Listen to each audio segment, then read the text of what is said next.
Legja, le président de la fédération marocaine, sort les muscles. Il nous dit qu'il a des arguments solides, des rapports, des vidéos et que la décision du jury d'appel est incontestable. Il n'y a pas de problème. Et bien nous, on va déconstruire ça bien avant qu'on arrive aux tasses. Ça c'est simple, citoyen sénégalais. Le Sénégal a gagné 1-0 après prolongation sur le terrain.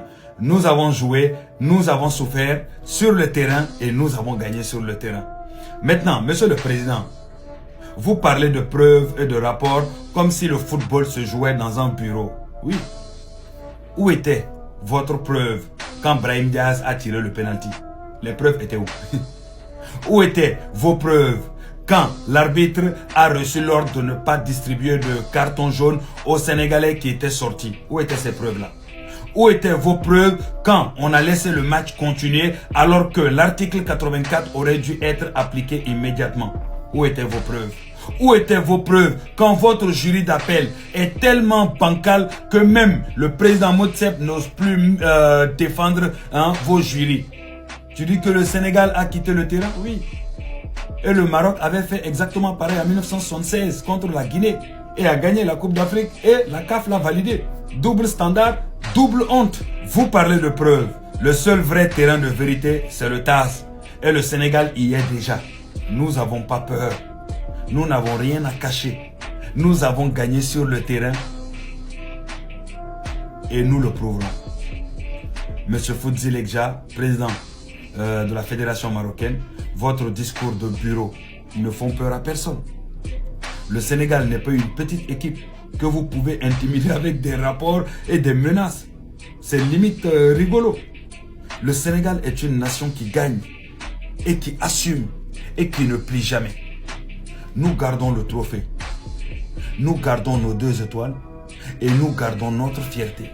Alors continuez à parler avec vos décisions de bureau. Nous, on va continuer à gagner sur le terrain et devant la justice ainsi que devant le monde entier. Le lion n'a pas peur, il n'aboie pas, il chasse. Vive le Sénégal, vive la vérité et que le meilleur gagne. Le meilleur a déjà gagné et c'était nous. Tout le monde l'a vu en direct de la télé. Seul match.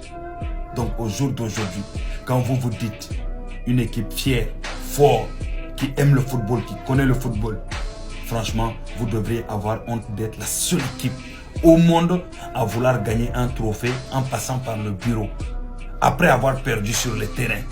C'est ça qu'il s'agit au fait. Il n'y a pas plus honteux que ça. C'est-à-dire que vous avez joué le match jusqu'au bout.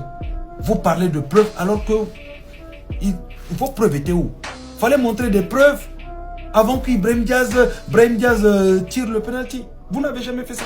Vous avez laissé tirer le penalty parce que vous espérez gagner sur le terrain. Sauf que Dieu n'est pas avec vous, n'a jamais été avec vous. Brahim Diaz aurait marqué le penalty, le match il est fini. Et vous étiez sûr de gagner. Voilà pourquoi vous avez pris ces risques-là. C'était à vos risques et périls. Vous avez pris ces risques, vous êtes tombé, assumé. Et devant le TAS, vous allez assumer dans tous les cas. Parce que quand vous allez parler de preuves, là, on va vous demander vos preuves étaient où quand Brahim Diaz a tiré le penalty. Vos preuves étaient où quand l'arbitre a repris le match. Vos preuves là, ils étaient où? Ah non, vous avez continué à jouer le match jusqu'à perdre le match. Le trophée a été repris chez vous dans votre pays, ramené dans un autre pays, ainsi que les médailles, l'argent versé et derrière, vous voulez gagner le trophée. Comment? On gagne des trophées en jouant au football. C'est aussi simple que ça. Vive le Sénégal. Et à la Coupe du Monde, on fera le maximum pour rendre fiers les Africains. Et surtout, Tahia Jazairi.